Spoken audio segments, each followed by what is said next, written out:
Pues muy buenas noches,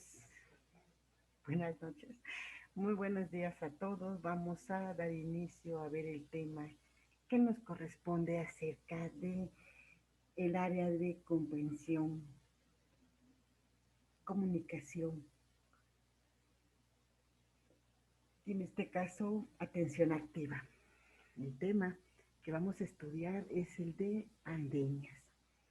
Y les comparto que las pandemias a lo largo de la historia ha sido muy complejo nuestra forma de convivir con ellas, sin duda.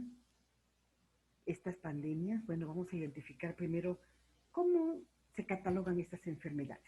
Bueno, en primera instancia existe un brote, se llama brote epidémico, a una clasificación que se utiliza en la epidemiología para denominar la aparición repentina de una enfermedad debido a una infección, pero en un lugar específico y en un momento determinado.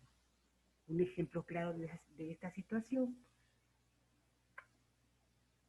es cuando se produce una intoxicación alimentaria, que haya sido quizá una contaminación en una fiesta, dure 2, 3 días, se termina, ¿no?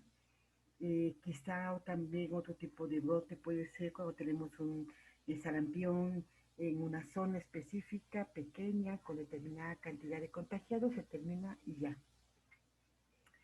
se alivian y ya se acaba.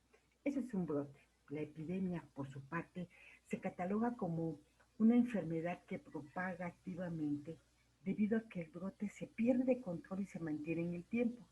De esta forma, aumenta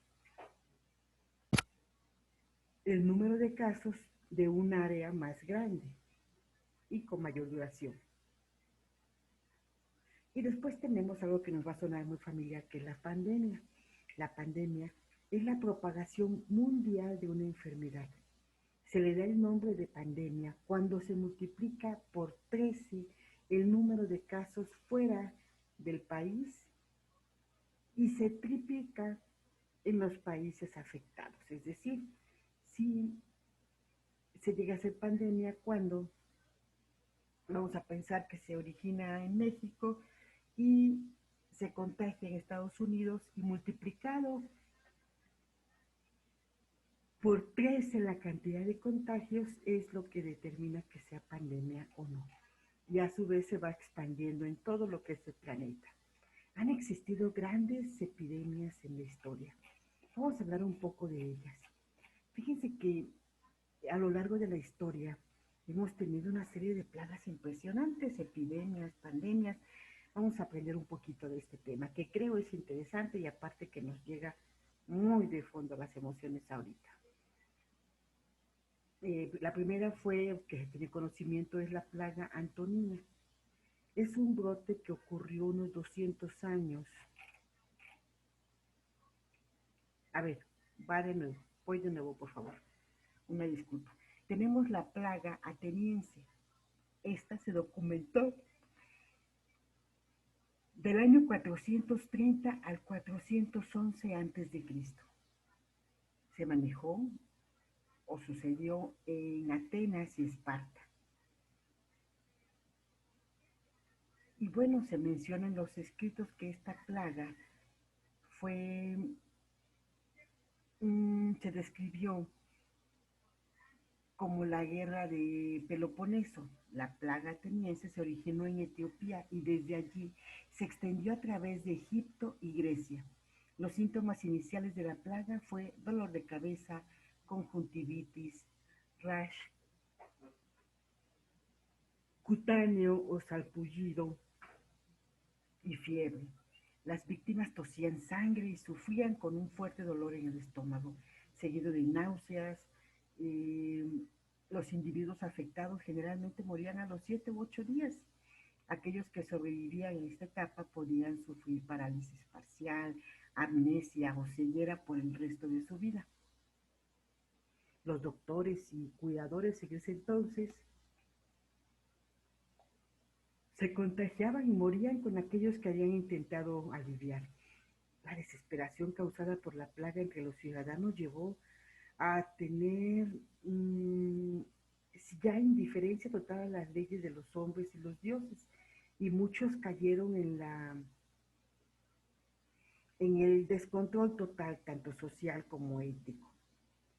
La plaga se expandió porque Atenas tenía una sobrepoblación, se expandió rápidamente matando decenas de miles de personas, incluyendo a Pericles, con la caída de la economía, la religión, empezó a reinar o a imperar la superstición, principalmente en los antiguos oráculos.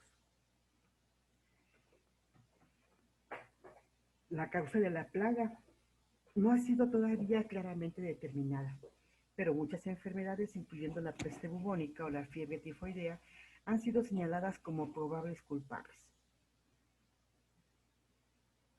Hoy en día, una reciente teoría afirma que la plaga ateniense fue el virus del ébola en aquel entonces. Otra de las plagas también importantes en la historia es la plaga antonina. Ahora sí, esta ocurrió 200 años después de la primera que les comenté y fue documentado por los médicos de esa época. Ese brote se conoció como la plaga antonina, más o menos en los años de los años 65, 165 y 180 después de Cristo. Inició en el Imperio Romano durante el reinado de Marcos Aurelio y se piensa que fue ocasionada por la viruela, que fue llevada allá por el imperio por los soldados que retornaban de Siria. Afectó Asia Menor, Egipto, Grecia, Italia, y a diferencia de la plaga en Atenas que comprometió una región limitada, la plaga antonina se expandió a través de vastos territorios romanos porque el imperio estaba económicamente y políticamente integrado y la sociedad ocupaba amplios espacios. Esta plaga destruyó más de un tercio de la población en algunas áreas y diezmó de sobremanera al ejército romano.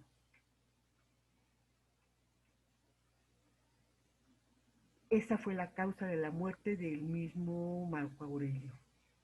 El impacto de esta plaga en el imperio fue severo, debilitando toda su supremacía militar, económica, política. Afectó las antiguas tradiciones romanas, creando las condiciones para la expansión de las nuevas religiones, incluyendo el cristianismo. La plaga puede haber sido creada por eh, el origen, puede haber sido la causa, perdón, para crear las condiciones de que declinara el imperio romano, que cayó 500 años después de Cristo.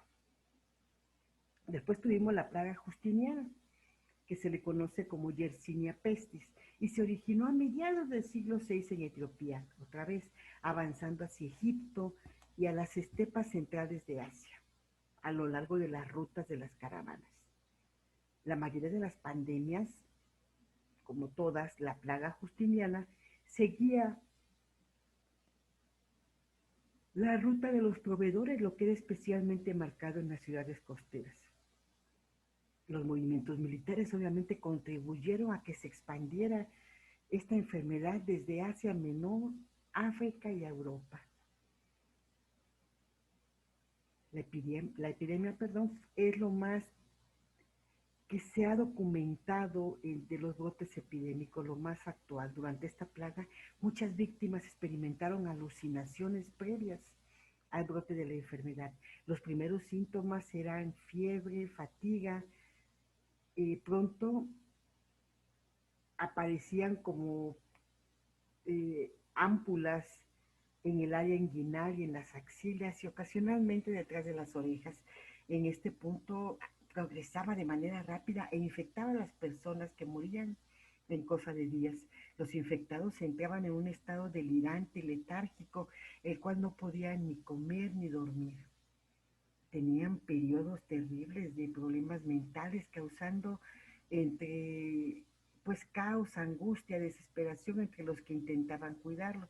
Mucha gente falleció con una muerte dolorosa precisamente por las ámpulas, por los granos, y otros murieron casi ahogándose.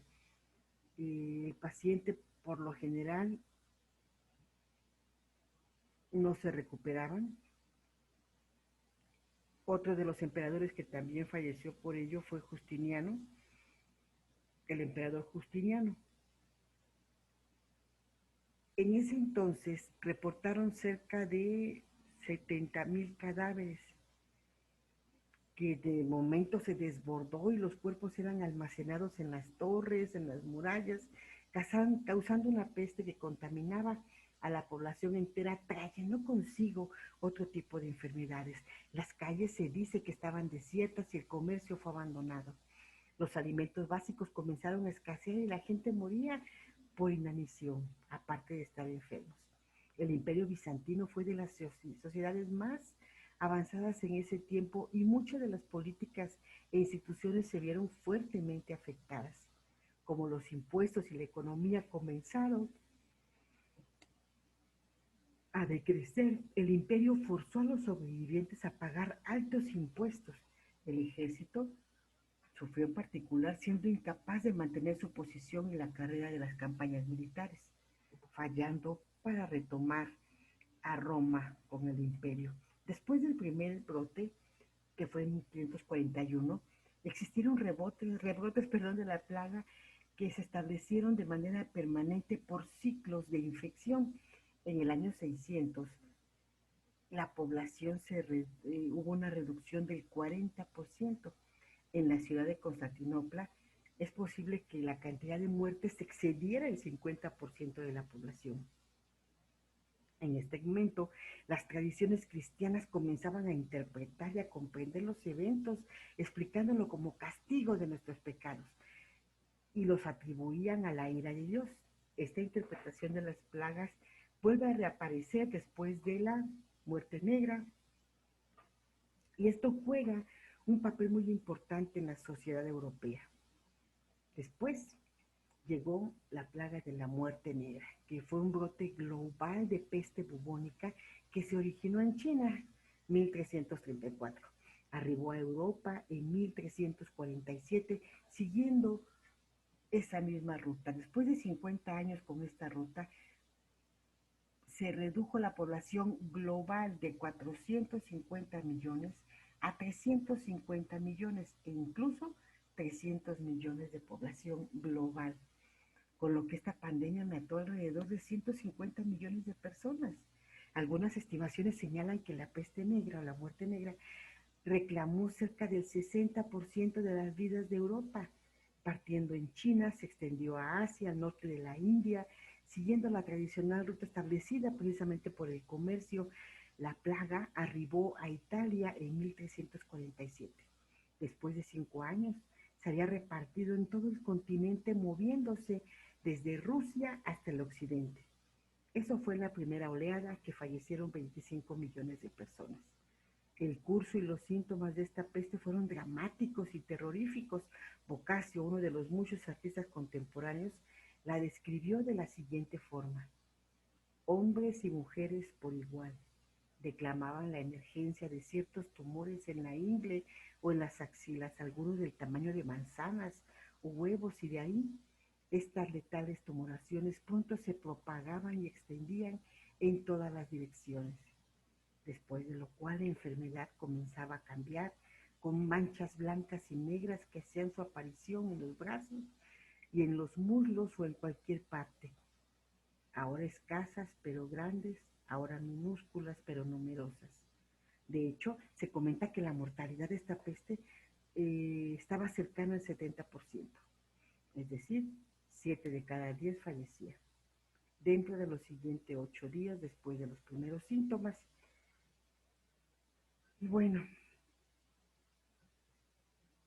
causó por lógica una gran pestilencia en el aire, y no fue hasta finales del siglo XIX que la muerte negra fue comprendida como una pandemia que la causó Yersinia pestis. Esta especie de Yersinia tiende a infectar las excretas de las pulgas de las ratas orientales, forzándoles a generar grandes concentraciones de bacterias dentro de un huésped mientras ella se alimenta. La rata infectada podía transmitir la enfermedad e infectar a los humanos con la peste bubónica. Los humanos podían transmitirse entre ellos mediante gotas de saliva o al estornudar o toser. además de los contactos más íntimos. En búsqueda de una explicación razonable para esta catástrofe, el pueblo se volvió a la religión invocando a santos patrones, a la Virgen María o siguiendo las procesiones autoflagelantes que cantaban himnos y rezos viajando de pueblo en pueblo. La interpretación de una Europa predominantemente católica, en el caso de la plaga justiniana, se centraba en el castigo de los pecados. Y así cada uno intentaba darle una causa a todo lo que se estaba viviendo. Intentaban buscar entre los grupos sociales quienes habían cometido grandes pecados contra Dios y ellos eran acusados y eran asesinados. Otra de las situaciones que también fue muy complejo fue la protección de los mismos doctores. Era muy complejo, no existían los medios, incluso hoy en día tampoco existen al 100%.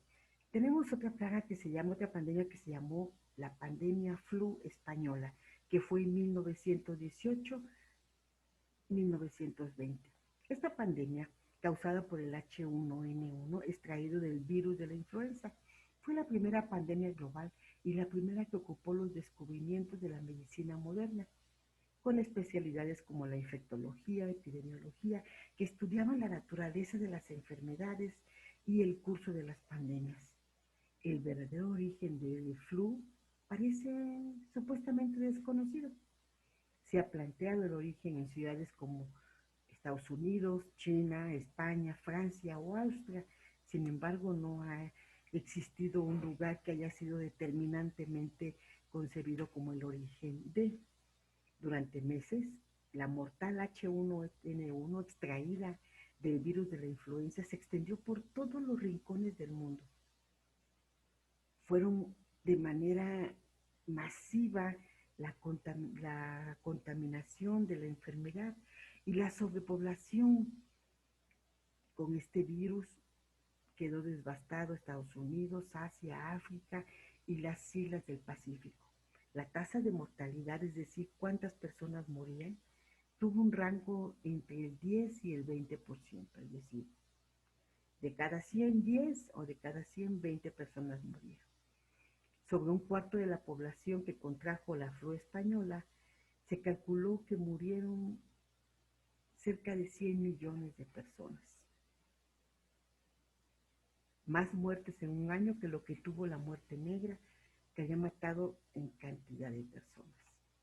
Después tuvimos la pandemia del VIH o el SIDA, que ha sido lenta y progresiva, también global, que se ha estado expandiendo durante décadas por diferentes continentes y en diferentes poblaciones, presentando nuevos desafíos con cada repetición y por cada nuevo grupo infectado. Comenzó a principios de los 80 y este fue en Estados Unidos. Causó un gran revuelo público, incluso mucha discriminación. La inicial expansión del virus fue marcada por un esparcimiento de predominio entre la población homosexual y la alta tasa de mortalidad, asociado al aislamiento y el estigma social. El VIH ha afectado a alrededor de 40 millones de personas en el mundo, causando alrededor de 1 millón de muertes al año, que para el 2005 ya alcanzaban los 2 millones de muertes al año. Por eso representó un fenómeno de salud pública. Ha sido particularmente alarmante en algunos países sudafricanos, ya que la prevalencia del 25% de muertes. En Estados Unidos, 1.2 millones de personas viven contagiadas del virus de inmunodeficiencia, SIDA, y alrededor de 12,000 mueren cada año. El virus de inmunodeficiencia en Estados Unidos afecta desproporcionadamente a la población gay, mujeres transgénero y afroamericanos. Ha tenido una atención importante de las compañías farmacéuticas, tanto nacionales como internacionales, pero el tratamiento es demasiado elevado. Y en el 2006 se registraron 566 muertes por no tener para poder pagarlo. Después tuvimos en 1972 el brote de viruela en Yugoslavia. La viruela es una enfermedad altamente infecciosa causada por un virus, el de la viruela, que se caracteriza por erupciones en la piel, pústulas y una mortalidad alrededor del 30%. Esta infección ha sido responsable de cientos de miles de muertes en el siglo XX, o sea, nuestra época. El brote de viruela en Yugoslavia fue más bien una epidemia que una pandemia, pero con los cambios asociados y por la rápida expansión de la enfermedad, pues se contagió al mundo entero. Fue traída por los peregrinos que viajaron a Occidente, perdón, los que desarrollaron fiebre y erupciones en la piel. De este brote no se ha vuelto a saber ni un solo caso, en teoría, en 30 años. Después tuvimos el SARS, el síndrome respiratorio agudo.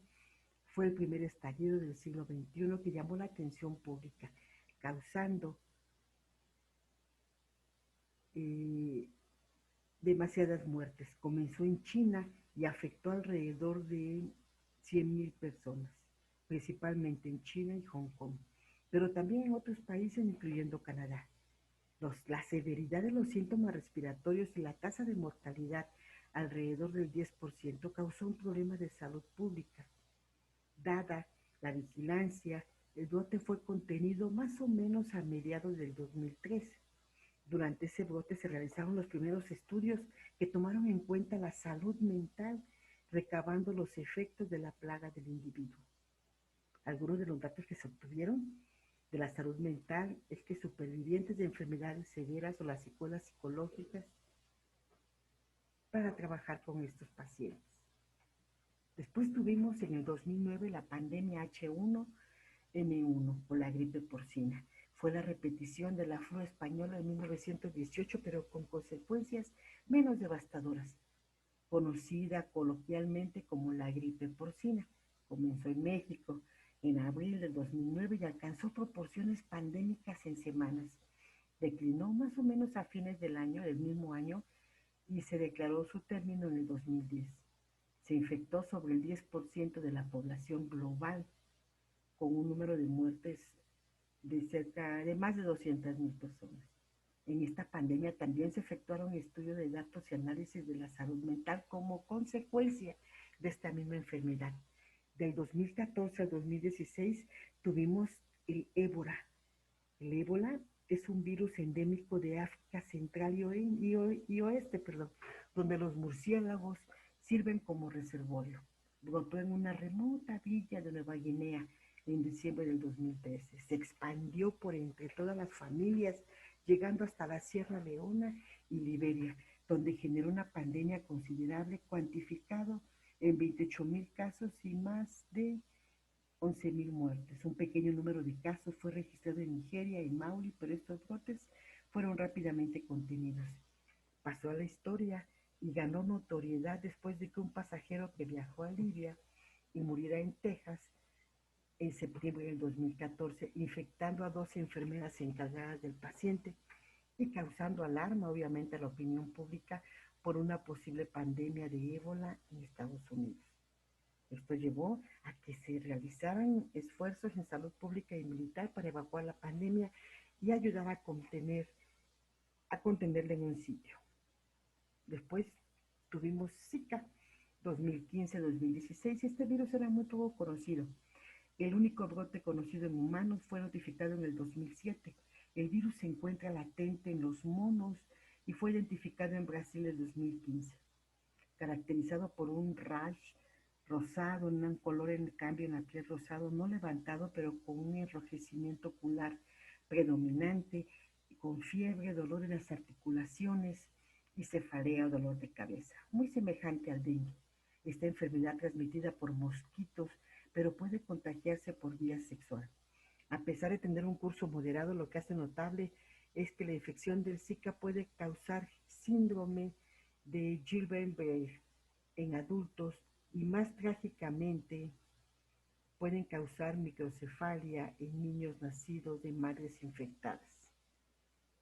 En Brasil fueron 2.400 los nacimientos con niños anormales y 29 infantes muertos sospechosos de infección de Zika. La pandemia logró la transmisión global donde comenzó en Micronesia a través del Pacífico a Brasil, se expandió y un ejemplo de con la globalización obviamente empezó a hacerse o a padecerse en todo el mundo. Los medios sociales empezaron a manejar esta pregunta y entonces daban información falsa, de ahí nació el famoso término de fake news.